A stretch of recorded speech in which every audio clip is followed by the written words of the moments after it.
Hey there! Today I want to talk about a pretty new feature of OpenAI, which is called function calling. And I've been playing around with it for the last couple of hours, and to be honest, I'm pretty impressed. Before we jump into the code, let me give you a quick introduction. OpenAI, as you probably know, it has a bunch of endpoints, API endpoints, and one of them is chat completions. And this is exactly the endpoint that was affected by, let's say, this new change or that contains this new feature because now we have this new, let's say, option here called functions. And also the way we kind of structure the messages or the structure of the messages has changed. And I prepared a small sketch of what changed. Maybe now it's a little bit too zoomed out, but I will go through different parts in detail, so hopefully you'll be able to see it. All right, so let me quickly explain what the differences are between, let's say, the old API or some of the older models and the new API after this change. So as you saw, right, the chat completion endpoint, it has a bunch of parameters. I can even go back and list some of them, like model, right? For example, very common one is this GPT 3.5 Turbo. But then also you have things like temperature, top P, and so on and so on. And that's, let's say, the important hyperparameters, but also, as you saw, there is the messages entry, which is an array. And before the change, we basically had three different roles, which were system, user, and assistant. And the messages always kind of contained the role, right, and the content, which means, let's say, the response to the message. And let me kind of give you a quick illustration of what a conversation with this, let's say, old model would look like. So first of all, we would start with defining some hyperparameters. So we choose, let's say, this model, right? We have the temperature of 0, top P equal to 1, whatever. And let's say the very first message would be with role system saying, hey, you are helpful, or you are a helpful assistant, kind of make sure the model is helpful, right? And then as a user, we would include a message, how are you? And the assistant would reply to us. Let's say it would say, great, how can I help? And we would ask something like, can you write my CV? And so on and so on. The conversation would go on forever. All right, so that's the old API. And by the way, I just want to make it clear, this API still exists. It's just you need to kind of go for the older models, whereas the new API, it's only available for two models, one of them being this one. But as you can see here, what the big change is that there is this functions, let's say, key inside of the parameters. And what this does is it's basically a list of functions, external APIs, let's say, that you don't want to share with OpenAI and that you have access to, let's say, on your computer, right? Or that you basically kind of maintain. And that's one change. And as you can see, another change is that we have a new role here, which is a role of a function. And then there are some, let's say, other entries like name and content. And let's look at an example conversation. So as mentioned here, we use this GPT 3.5 Turbo 13th tune. And let's say we again set temperature to 0, top P1, but now we say, we kind of let OpenAI know, hey, we have access to this weather API, right? And here I kind of simplify things because not only we kind of tell OpenAI what the name of the API is, we kind of describe what it does. So let's say if it's a Python function, we need to say, hey, It's a Python function that takes in a, let's say, string, which represents the location, and so on and so on, right? But to simplify things, I just wrote it like this. And let's look at the conversation. So we, again, start with the system message. We try to make the conversation, let's say, helpful. And we ask the model, right? What is the weather like in New York City, right? And now the assistant, instead of giving us a response, right, in the content as it did before, it kind of said that the content is null for now. However, it said, hey, you told me that you have access to this weather API, and I want you to call it on your end with the parameter NYC, right? And what you need to do then, right, you kind of obey and on, let's say, your computer, you call your API, weather API, that spits out the answer sunny. And then you kind of send everything back to the OpenAI API, and then you get another message from the assistant that kind of summarizes what it has learned, right? So it just states, or it just says, hey, it is sunny in New York City. And here what's interesting is that it is the function call that is null, because here the assistant kind of made a decision that it knows, given the previous information, how to answer the original question, right? Whereas here, at this point, it did not know, and it just decided to go for an external API. However, at this point, it knows it has access to the previous conversation, so it literally gives you the answer. And let's say then we want to continue the conversation, and we just like thank the assistant, and we wish it a nice day, and it replies to us, let's say, you too. And what's interesting here, the model was, or the assistant was clever enough to recognize that to give us a good answer, right? It doesn't need to use any of the APIs we provided in the functions, right? It can literally use its, let's say, model weights to reply. And yeah, that's the idea. I hope it was clear. What's, in my opinion, pretty cool about this is that before this feature, there were basically let's say efforts in the open source community. Now maybe specifically referring to LangChain, to be able to call external APIs, right? And let's say get some recent data into your chatbot conversations. However, it would always come as a prompt inside of the user's content, right? So you as a user, you would somehow prompt engineer your prompt, right?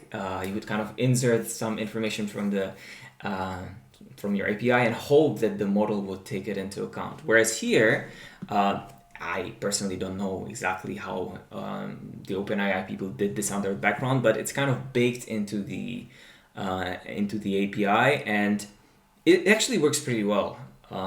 So yeah, that's it for the quick introduction, the conceptual introduction, and let us write a bit of code trying this feature out.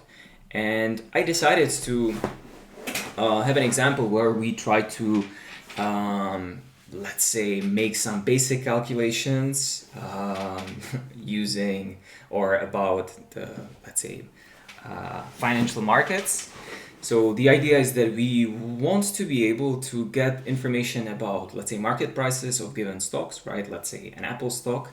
And we would also like to be able to compute things like return, right? So an example question could be, hey model, if I bought an Apple stock 3 years ago and today we are whatever, the 1st of June 2023, how much money have I made? What is the, let's say, relative return, and so on and so on. I hope you get the idea. So let's get started. Let me just open my notes. Cool. So first of all, let me get the right Python here. let's do Python 10 and let me create a virtual environment.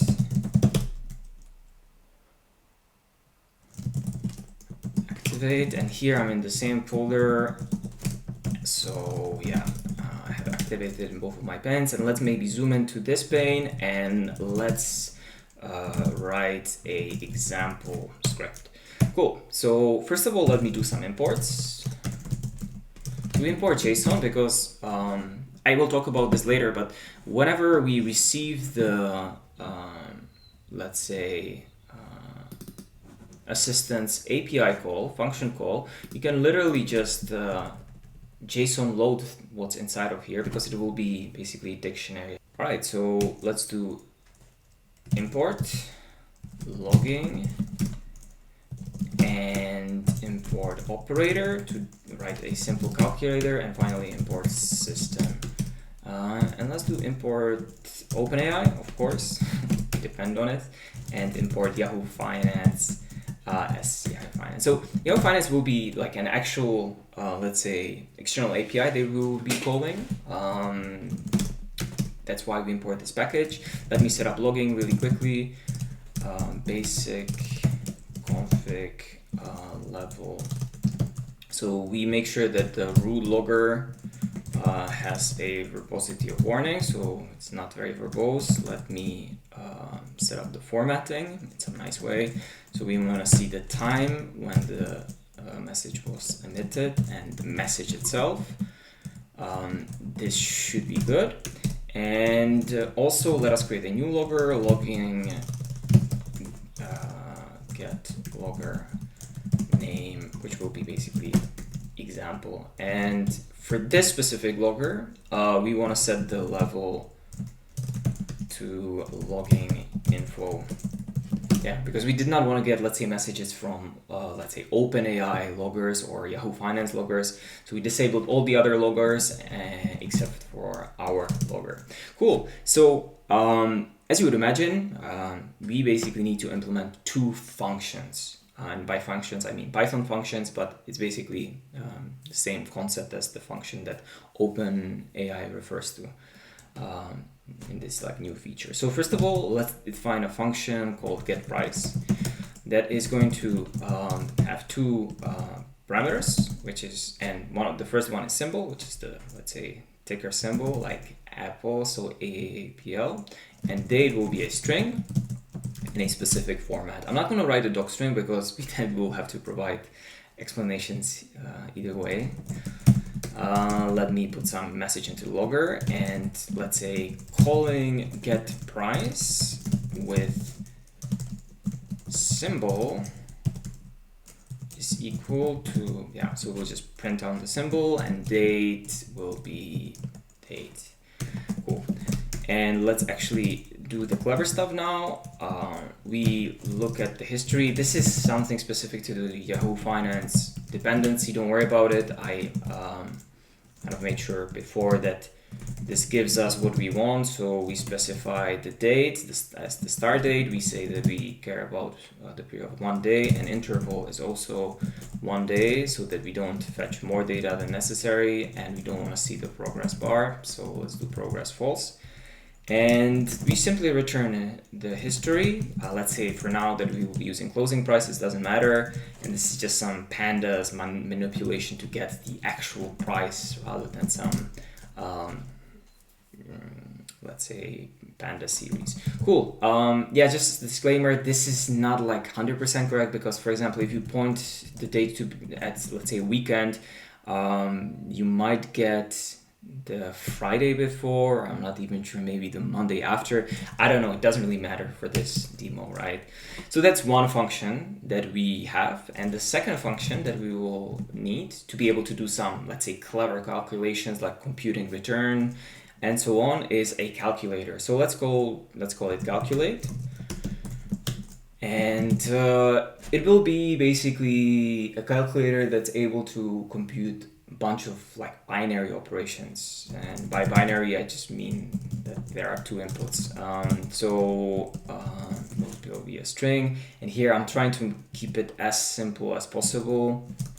So we will return a float, And again, so in the logger, right, we will just do something similar, calling calculate with A, B, and finally the operation.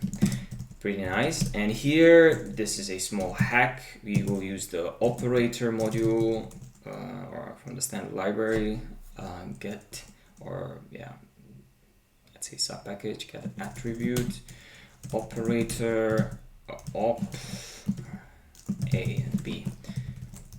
Yeah, and yeah, I just use this hack to avoid having like a long if else statement. But yeah, here we're talking about divisions, multiplications, subtractions, and additions, right? So anyway, we implemented two of our functions that will help the like large language model arrive at the right answer. And now, as I mentioned, right, we are not going to send the definition, the source code of these functions over to OpenAI. What we are going to send over to OpenAI is a description of what these functions are doing. And there's basically a standardized schema of how you should provide this description. So let's just write it down.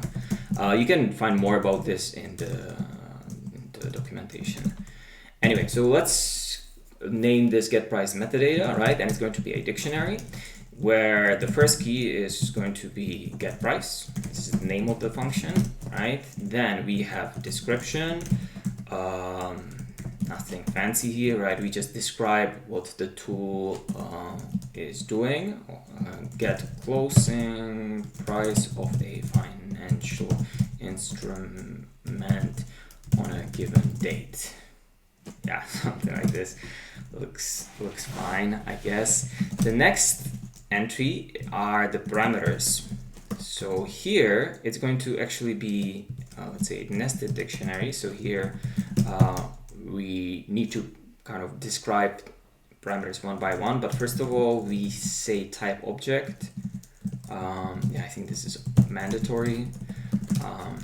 And we say properties, and here it's again a nested dictionary, but we finally kind of describe what the two parameters are. So we have our symbol, right, as we see above on line number 15, and the symbol, we need to provide both the type and the description. So if we have the type, which is equal to string, and description is going to be ticker symbol of a financial instrument. Pretty nice. I hope I don't have any formatting issues. Looks fine. And that's one of our arguments. And let's insert description of the other one, which is the date. So this one again is going to be a string, but we need to specify in what format we are let's say expecting this string to be. So we will say date in the format year, the standard one, like year, month, day, right? And finally, what we want to do here, we want to say that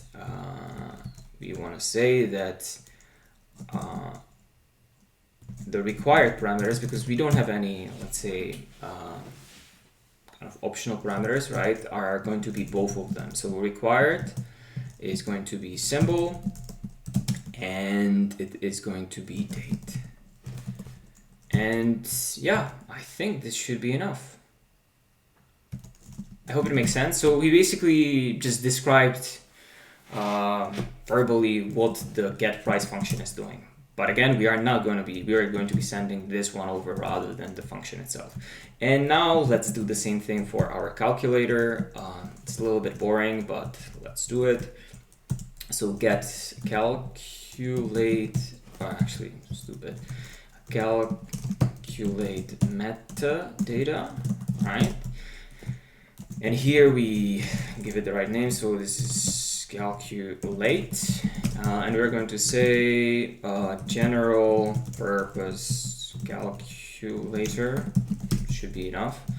And here in the properties we will have the property A, right, which is of type number this time, and we say first entry.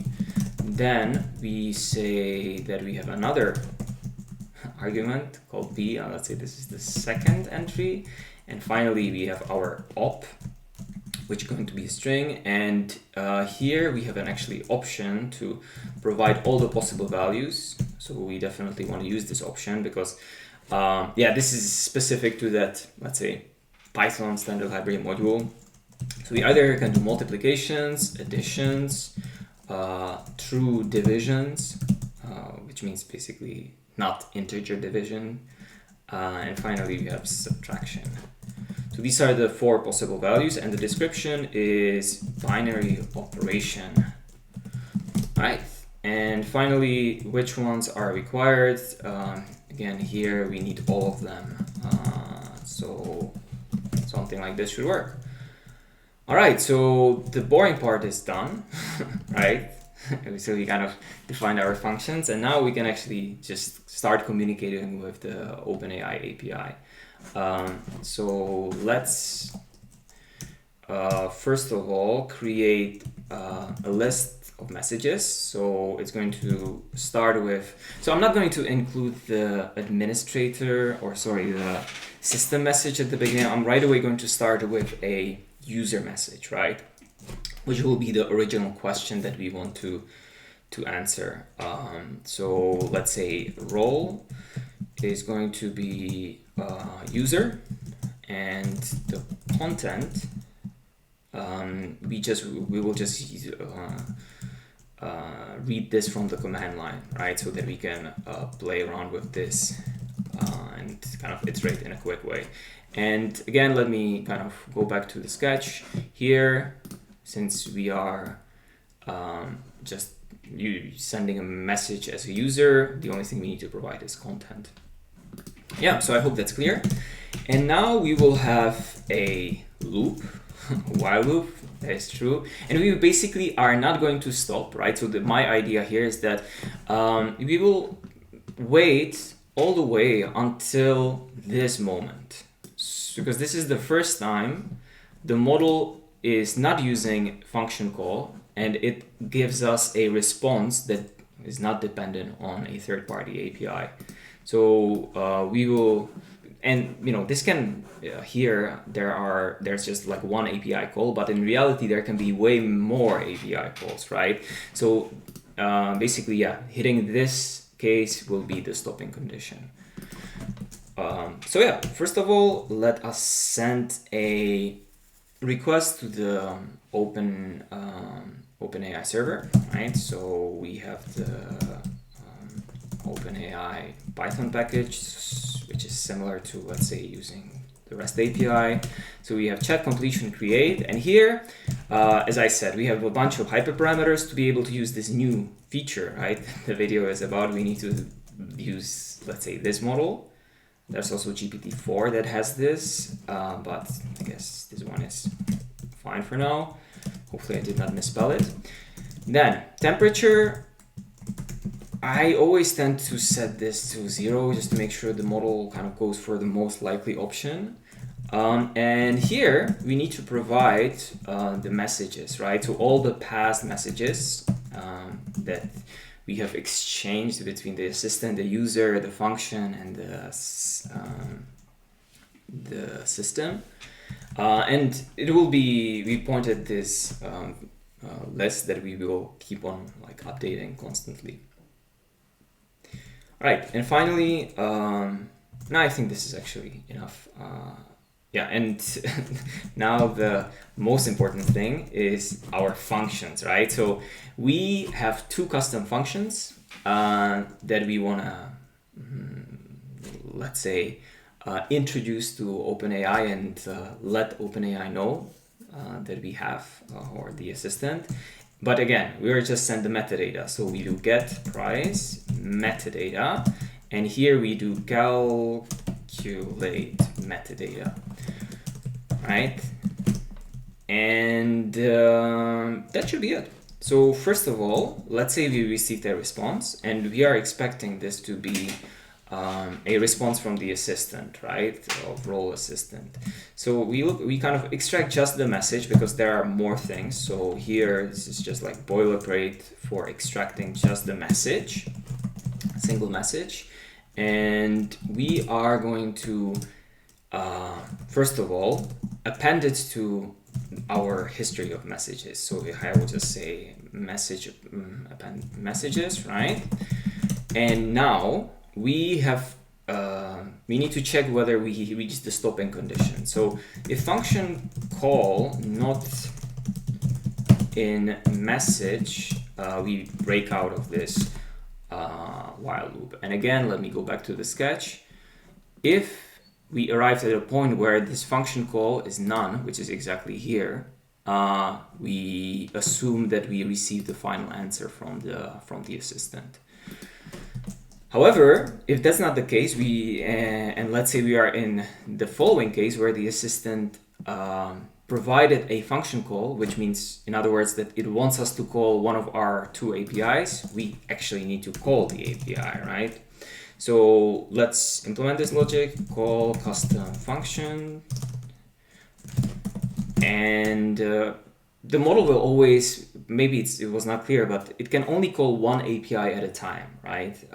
So here we just extract what the name of the API is. So let's look at the messages function call, and inside of it we have a name, right? And we also have, let's say, keyword arguments. I will call them quarks, as usually done in Python. And this will be nothing else than, let's say, a JSON that we simply want to load into a Python dictionary, right? So these are, so let's say in the case of the get price, right, it would be a dictionary holding the key symbol and the key date and yeah, the corresponding values. So here we do JSON loads, and we look inside of the message, again inside of function call, and we read in the arguments.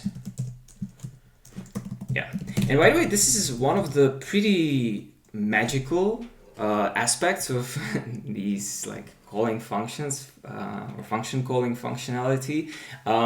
OpenAI will kind of guarantee that whatever it sends back in this, let's say, in the response, right, that this will be a valid JSON. Sure, I'm sure that it's not 100% guaranteed, but like in my experiments, they actually make sure that everything is correctly parsed and that you can literally just load it, which now might not seem like much, but this is where like, yeah, where you can easily connect like large language models and your third-party applications. All right, cool. So we have our quarks, and as you would imagine, now we just have an if-elif statement. So if the function name is getPrice, then probably there's a better way to write this, right? A quicker way, but let's not worry about it.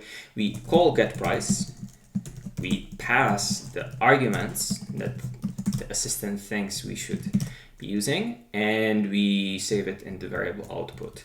And I cast it to string because eventually like we will send everything over as a string. Anyway, elif function name is calculate. Again, the same logic, but here we are using our calculate function, and again we base the quarks. And finally, if it was none of these, let's maybe erase value error. To be honest, I haven't seen this case yet, but just to like write the code in a decent way, we can have it here. So yeah, so we calculated what let's say the API gives us, right? So let's say here we're at a point where we called our API. So in our case, it would be, let's say, the getPrice API. And now we just need to let the assistant know that we have the result. So we need to create a message with a role function, right? That is this purple one. So that's the only thing left. So we just say messages, append, I will directly append this, and I'm going to say role is going to be function, and name is mandatory, function name. We kind of need to let it know which of our APIs we called, and finally the content is the result of the API call. And yeah, so that's more or less it, believe it or not. And finally, when we break out of this loop, right, when we have some definitive answer from the assistant, we want to look at the last message, which is the message of the assistant. So let me just make it kind of separated. And yeah, so also an interesting thing we can look at is the succession of different roles for each of the messages. So if I just let's say do message role for message in messages, right, this should extract sequentially all the roles. And as we saw, right, we're expecting that it's going to be a sequence of let's say assistant function, and we will be starting with the user. So it should, yeah, there shouldn't be any other pattern. And let's do the separator again. And finally, what do we want to do, right? We actually want to see the result. So we look at the very last message, which will be the message from the assistant. And let's look at the content.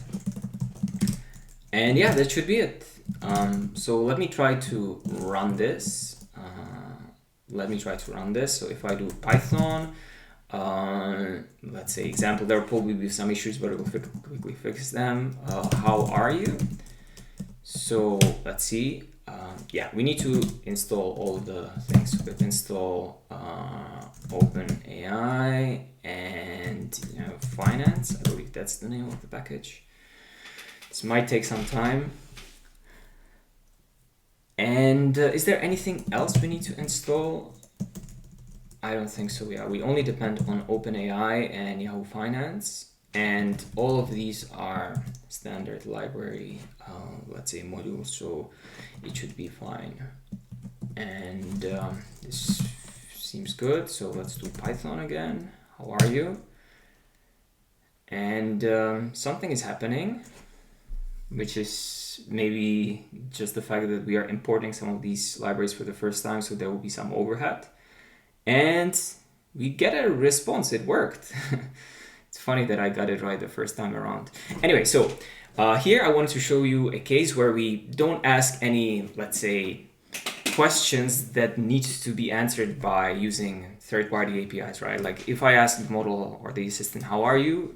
It can answer right away. I'm an AI, I don't have feeling, sure. And as you can see, the succession of the, let's say, roles is user and assistant. Cool. Let's actually ask it something that's like relevant or related to, I don't know, stock prices, right? So I have prepared some examples here. Let me paste it. So let's do Python example.py, and let me read it quickly. I bought a Microsoft stock at the beginning of 2000. Yeah, what is it worth now, and what is my return? So if I were to do this myself, right, I would first need to check the yeah, maybe this is incomplete. Let me actually what is it worth now? Let's say June 2023, because it doesn't know what day we are. But yeah, anyway, so how would I do this? I would find the price of the Microsoft stock in 2000, right? I would check the price now. Then I should have all the information to kind of compute the actual return, right? And to compute the return, we just need to, maybe the model will explain it to us, because sometimes it does. So let's see.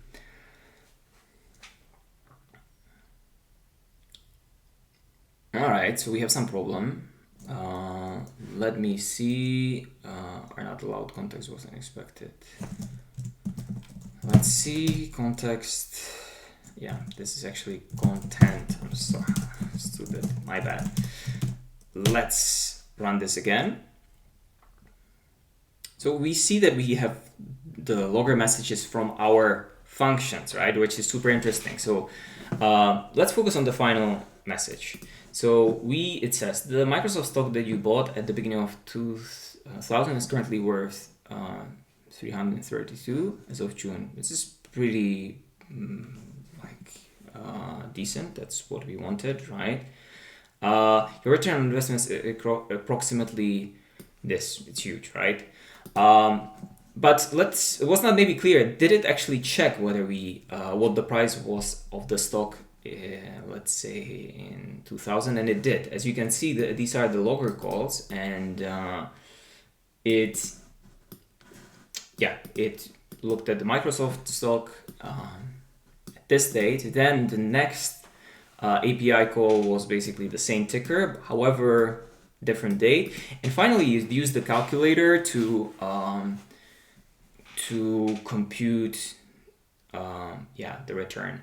I mean, you would sometimes the output changes. I'm not going to sanity check this. I hope it's reasonable, but let's give it a more complicated example where we, let's say, involve two stocks, right? So it might need to use even more API calls. So let's do Python example and let's paste this. So again, we specify what day we are today, and we say that 3 years ago we bought 77 Apple stocks and 22 Microsoft stocks. How much were they worth then? Let me fix the typo.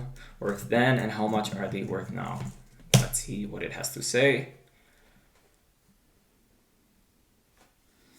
And as you can see, we are calling both of the APIs or both of the functions, and let's wait for the response. And again, I'm not going to sanity check this, right? I assume you can, like, if you have the time, feel free to sanity check this, but just looking at the API calls,